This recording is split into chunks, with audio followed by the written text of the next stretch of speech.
प्यारे बच्चों, पुनः आज कक्षा 12 बही खाता एवं लेखा शास्त्र की कक्षा में आपका स्वागत है। आज हम लोग आहरण पर ब्याज की गणना का दूसरा पहलू, दूसरी परिस्थिति को समझेंगे। जब आहरण की राशि तथा समय अंतराल समान हो, ये शर्त है। मान लीजिए कि एक साझेदार हर माह की पहली तारीख को 1000 रुपये निकाल लेता है, ये शर्त है। तो अमाउंट हर बार बराबर है, समान है, जैसा कि इस लाइन की शर्त है, और वो हर महीने निकाल रहा है, अर्थात एक एक महीने के अंतराल पर। ऐसा नहीं है कि वह एक बार अप्रैल में निकाला तो एक बार अगस्त में निकाला, ऐसा नहीं है, ऐसा होना भी नहीं चाहिए। अगर ऐसा होगा तो इस विधि से ब्याज की गणना नहीं हो पाएगी। इससे पहले हम चर्चा कर चुके हैं कि जब ये आहरण की धनराशि समान न हो, समय समान न हो, तब कौन सी विधि लगेगी। गुणनफल विधि हम बता भी चुके हैं आपको पिछले वीडियो में। आज हम लोग समान पर चलेंगे कि समान राशि और समान अंतराल। तब क्या सूत्र होगा? Interest on drawing is equal to total amount of drawing, यानी पूरे साल में उसने कुल कितना ड्राइंग किया उसको आप ऐड कर लीजिए। यहाँ लिखिए रेट, ब्याज की दर जो दी गई है वह लिखेंगे। Time period upon 12। Time period क्या है, ये कैसे निकलेगा? इसके लिए हमने यहाँ पर एक फॉर्मूला लिखा हुआ है, इसको समझ लेते हैं टाइम पीरियड कैसे निकलेगा। देखिए, जब साझेदार बार बार ड्राइंग कर रहा है तो पहली drawing time left after first drawing, यानी जिस दिन वर्ष की समाप्ति हो रही है उस डेट तक देखना है कि पहली ड्राइंग जब उसने किया तो वर्ष के अंत तक कितना समय बचा। जैसे मान लीजिए कि 1 अप्रैल से 31 मार्च तक का आपको वर्ष है और उसने पहली ड्राइंग 1 अप्रैल को किया है, तो 1 अप्रैल को पहली ड्राइंग है तो उसके बाद का समय कितना बचा? पूरा का पूरा 12 महीने बचा हुआ है। वह बात यहाँ बताई जा रही है। Time left after last drawing, अगर हमारा वर्ष मार्च में समाप्त हो जा रहा है तो वह अंतिम ड्राइंग कब किया होगा? अगर वह 1 तारीख को ही ड्रा कर रहा है तो 1 मार्च को किया होगा, तो 30 दिन बचा हुआ है, यानी 1 महीने बचा हुआ है। तो यहाँ 1 महीना लिखेंगे। 12 महीने धन 1 13 हो गया, अब बाई में 2 अपॉन 2 करेंगे, जो आएगा वह टाइम पीरियड होगा। बात समझ में आई? चलिए एक उदाहरण से इसको स्पष्ट करते हैं, ठीक है? आइए इसको पढ़ते हैं। एक साझेदार पूरे वर्ष तक 500 रुपये प्रति माह की पहली तिथि को, यानी माह की पहली तिथि को आहरित करता है। इसका यह मतलब हुआ कि पूरे 12 महीने में उसने 500 रुपये निकाले हैं, तो कुल 6000 रुपये निकाले होंगे, और हर माह की पहली तारीख को वो निकाल लेता है। यहाँ बताया जा रहा है कि यदि खाते 31 मार्च को बंद हों तो 6% ब्याज की दर है। आप इस दर से ब्याज की गणना करिए। क्वेश्चन समझ में आ गया? आइए इसमें देखते हैं। सबसे पहले हमें टाइम पीरियड चाहिए, तो कह रहा कि माह की पहली तारीख को, यानी पहला ड्राइंग उसने 1 अप्रैल को किया होगा और अंतिम ड्राइंग 1 मार्च को किया होगा, क्योंकि हमारा वर्ष शुरुआत होता है अप्रैल से और खत्म होता है मार्च पर, और वह हर महीने की पहली तारीख को किया है, यानी 1 तारीख। ठीक है? तो पहली ड्राइंग के बाद का समय, यानी 1 अप्रैल से लेकर के 31 मार्च तक का समय कितना हुआ? 12 महीने हुआ निश्चित रूप से। तो हम टाइम पीरियड निकालने के लिए यहाँ हम 12 ले लेंगे plus time left after last drawing, अंतिम ड्राइंग के बाद का समय। अंतिम ड्राइंग यहाँ पर मैंने लिखा था 1 मार्च को हुआ था। 1 मार्च से 31 मार्च 30 दिन, या यूँ कहिए 1 महीना, 1/2। इसको हल करेंगे 13/2 यानी 6.5 माह, 6.5 महीना टाइम पीरियड आया। अब हम इसके सूत्र की सहायता से ब्याज की गणना कर लेंगे। देखिए हमारा सूत्र कहता है कि टोटल अमाउंट ऑफ ड्राइंग बताइए। 500 रुपये अगर हर महीने ड्रा कर रहा है तो साल भर में 6000 निकालेगा। तो हम यहाँ 6000 लिख लिए, मल्टीप्लाई करेंगे रेट का। रेट हमारा 6% वार्षिक है, 6/100, और टाइम पीरियड 6.5, 6.5/12 ये।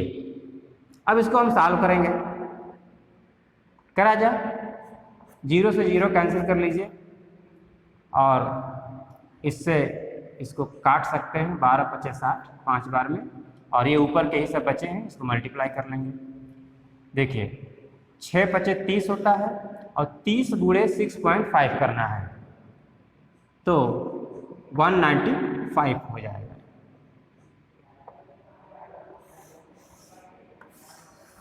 ₹195 ब्याज की रकम आई। ठीक बच्चों, समझ में आया? ₹195 ब्याज आहरण का हो जाएगा। ठीक है, अगर क्वेश्चन यही हो, सिर्फ यहां बदल दी जाए, ये पहली तिथि को जो आहरित कर रहे हैं, अगर साझेदार पहली के बजाय अंतिम तिथि को कर दे, हर महीने की अंतिम तारीख को वो 500 रुपये निकाल ले, तो उसी 6% वार्षिक ब्याज की दर से ब्याज कितना आएगा? तो इसमें सब कुछ तो सेम रहेगा, टाइम पीरियड चेंज हो जाएगा, है ना? कैसे? आइए देखते हैं टाइम पीरियड को। Time period, time left after first drawing. पहले तो आप ये जानिए कि अगर वो अंतिम तारीख को आहरित करता है तो पहला ड्राइंग वो कब करेगा। अगर अप्रैल से शुरू हो रहा है वर्ष हमारा, तो जाहिर है 30 अप्रैल को फर्स्ट ड्राइंग वो करेगा ना, और अंतिम ड्राइंग वो करेगा 31 मार्च को, क्योंकि 31 मार्च को हमारा वर्ष खत्म हो जा रहा है। ये अंतिम हो गया और ये प्रथम हो गया, पहली ड्राइंग। यही दोनों समय मतलब रहता है। Time left after first drawing, पहली ड्राइंग के बाद का समय। पहली ड्राइंग 30 अप्रैल को है, तो इसके बाद का समय पूरे 11 महीना बच गया, क्योंकि अप्रैल 30 है, खत्म हो गया अप्रैल। अब मई से लेकर के 31 मार्च तक 11 महीना, तो यहाँ 11 कर लेंगे। अब अंतिम ड्राइंग 31 मार्च को किया होगा उसने, क्योंकि हर महीने की अंतिम तारीख को कह रहा है। तब जब 31 मार्च को ड्राइंग किया तो इसके बाद तो कोई समय ही नहीं बचा, यानी 0/2, तो 11/2 यानी 5.5 महीने आएगा। अब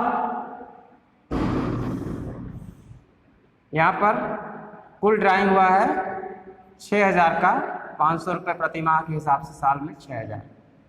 6% ब्याज की दर है, 6/100 लिखेंगे, और टाइम पीरियड 5.5/12।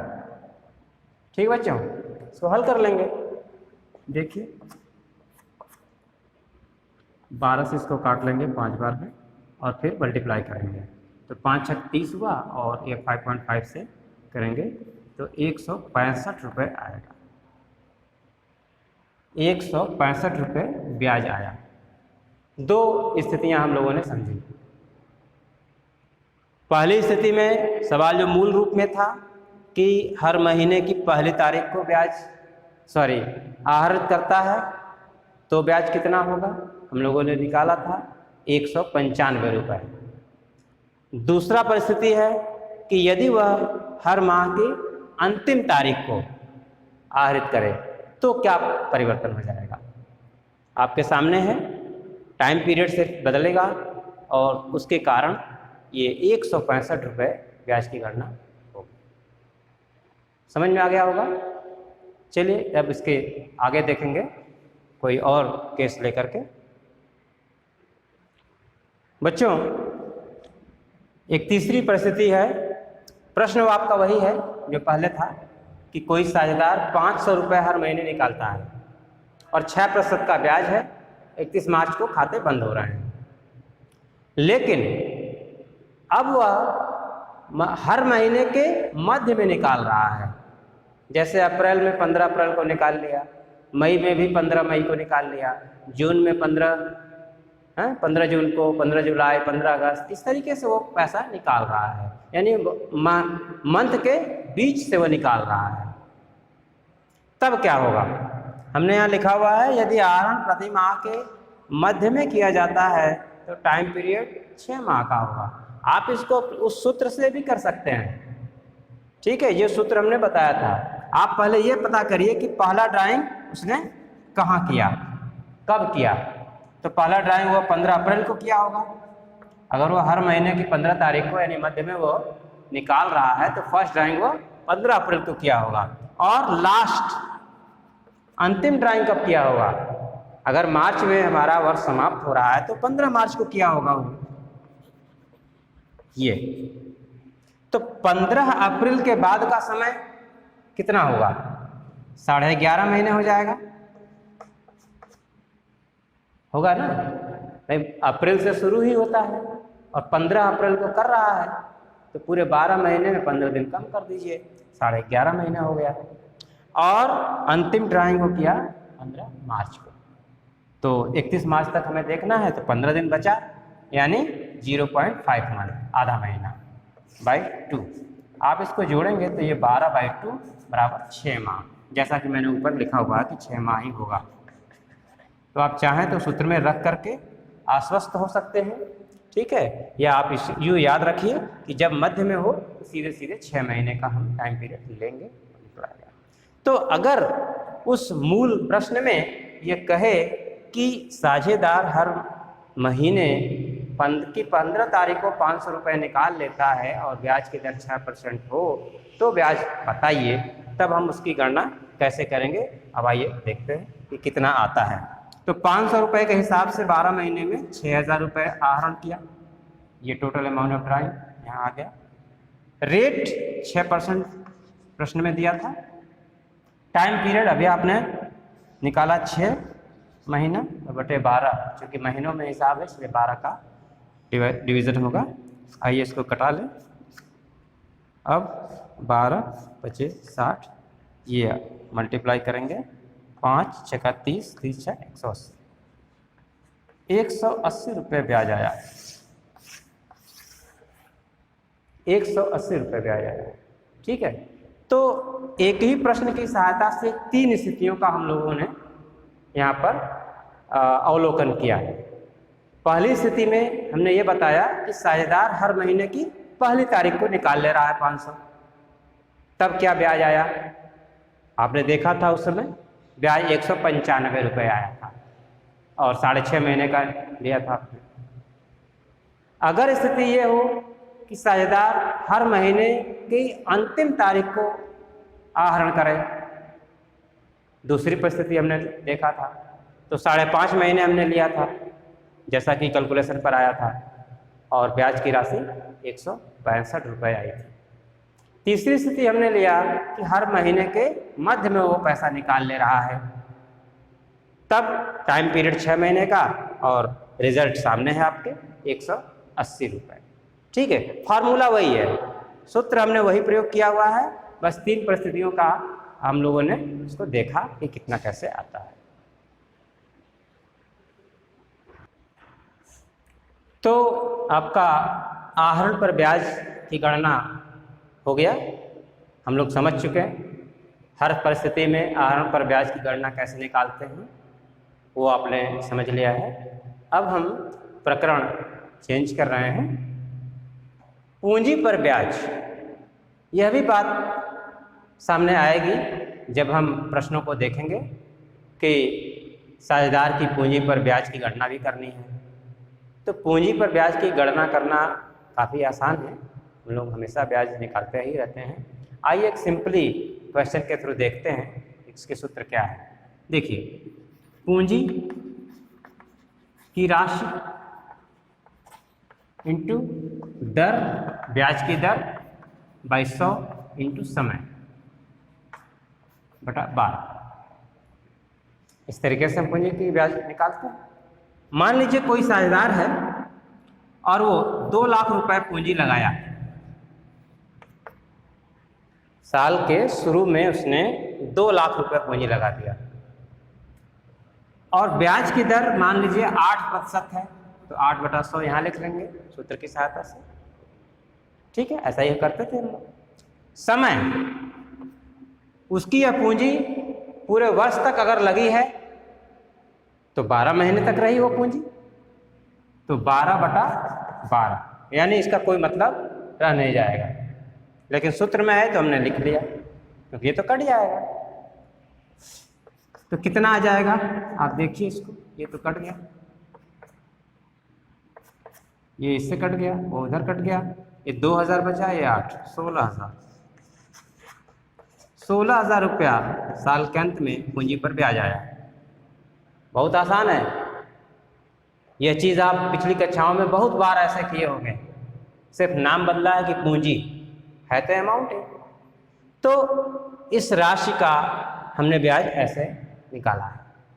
लेकिन बच्चों, हम एक दूसरी परिस्थिति की अब चर्चा करेंगे कि साझेदार ने वर्ष के शुरू में कुछ पूंजी लगा दिया, लेकिन 2-3 महीने के बाद उसे ऐसा महसूस हुआ कि नहीं, पूंजी कम पड़ रही है, कुछ और पूंजी लगानी चाहिए। उसने कुछ और पूंजी लगा दी। फिर 4-5 महीने बाद गुजरने के बाद उसे लगता है कि नहीं, पूंजी में से कुछ निकाल लेने चाहिए। फिर वह कुछ पूंजी निकाल लेता है, यानी वर्ष के दौरान वह 1-2 बार पूंजी ऐड करता है और 1-2 बार उसमें से निकाल लेता है। और लास्ट में ये आपसे पूछा जाता है कि पूंजी पर ब्याज की गणना कीजिए। तब आपके सामने थोड़ी समस्या आती है कि भाई किस अमाउंट पर हम गणना करें और कैसे करें। बस उसी चीज़ को आज हम लोग यहाँ समझेंगे। ठीक है, मुख्य मुद्दा वही था, लेकिन उससे पहले ये आपको बताना जरूरी था।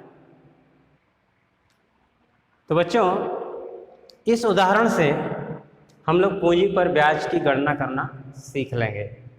जिस समस्या की मैंने चर्चा की थी कि साझेदार वर्ष के दौरान कई बार पूंजी लगाता है और निकाल लेता है, तो पूंजी की ब्याज की गणना करने में थोड़ी जटिलता आती है। उसी के लिए हमने इस उदाहरण को लिखा है और इस सूत्र का प्रयोग करके हम निकाल लेंगे। ठीक है, तो हमने ये कहा कि इसमें टोटल प्रोडक्ट चाहिए हमें। रेट दिया ही है और 1/12 करेंगे। तो यहाँ पर amount of capital into period करके हम प्रोडक्ट निकालते हैं। तो पहला आपका कैपिटल कितना है? पहले कैपिटल इन्होंने लगाया 50,000 रुपये। ठीक है, वहाँ प्रश्न में देखिए साझेदार ने 1 अगस्त को 50,000 लगाया है, तो पहला हमारा जो कैपिटल है वो 50,000 हो गया। अब यहाँ पीरियड यानी वो कितने दिन पूंजी 50,000 रहा, तो आगे पढ़ेंगे।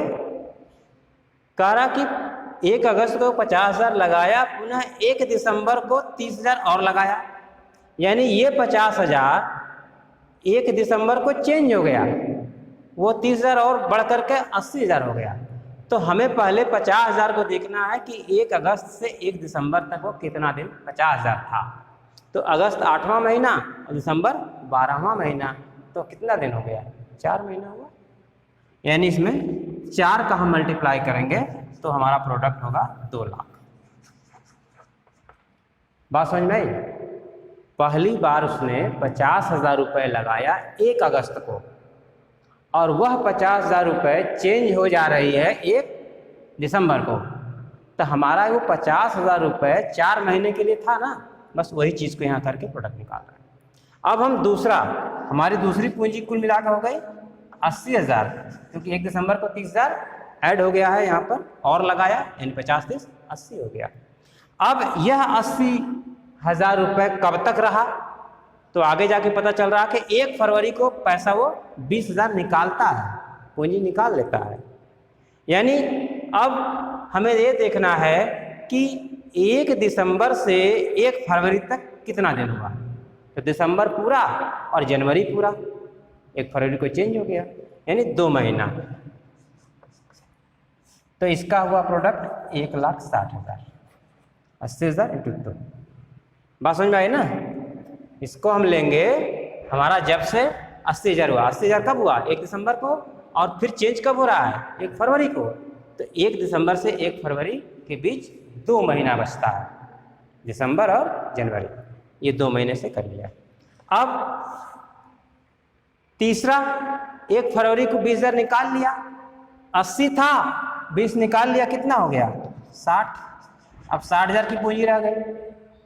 इसके बाद चेंज हुआ नहीं, बस निकाल करके छोड़ दिया, यानी अंत तक, अंत मतलब 31 मार्च तक, क्योंकि 31 मार्च को खाता बंद होता है, ठीक। तो अब हमारा 1 फरवरी से 31 मार्च जोड़ सकते हैं आप, फरवरी पूरा और मार्च पूरा, 2 महीना ये भी आया, ये देखिए 2 महीना हो गया। तो इसको भी हम प्रोडक्ट निकाल लेंगे, 6 दूना 12, 6 दूना 12, 1,20,000। ये तीनों प्रोडक्ट हम ऐड करेंगे तो हमारा टोटल प्रोडक्ट आ जाएगा, जोड़ लीजिए 2 2 4, 4,80,000। ये हमारा टोटल प्रोडक्ट हो गया।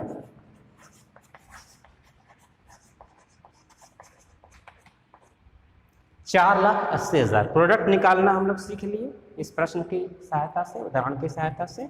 अब हम इसके ब्याज निकाल लेंगे। तो 4,80,000 ये ब्याज में निकालने के सूत्र में बोल रहा है कि आप टोटल प्रोडक्ट लिखिए 480 यहाँ से। अब रेट यहाँ 5% वार्षिक है, 5/100 इंटू समय 1/12, हमेशा 1/12, क्योंकि ये जो मंथ है इसका हमने मल्टीप्लाई कर चुके हैं हम, तो हमारा सिर्फ बेस रह जाएगा 1/12 लिखने के लिए। अब इसको हल कर लेते हैं, 0 0 कर लिया, 12 से इसको काट लेंगे, 12 चौक 48, 2 0 यहाँ बच गया, और ये 5 चौक को 20, 2,000 रुपये। ये हमारा 2,000 रुपये ब्याज आ गया, 2,000 रुपये ब्याज आया। तो जब इस प्रकार की समस्या हो और पूंजी पर ब्याज निकालने को बोला जाए तो इस विधि से हम पूंजी पर ब्याज आसानी से निकाल सकते हैं। मुझे उम्मीद है कि आपने इस पूंजी पर ब्याज और इससे पहले जो आहरण पर ब्याज हमने समझाया है उसको बखूबी आप समझ लिए होंगे। ठीक है, धन्यवाद।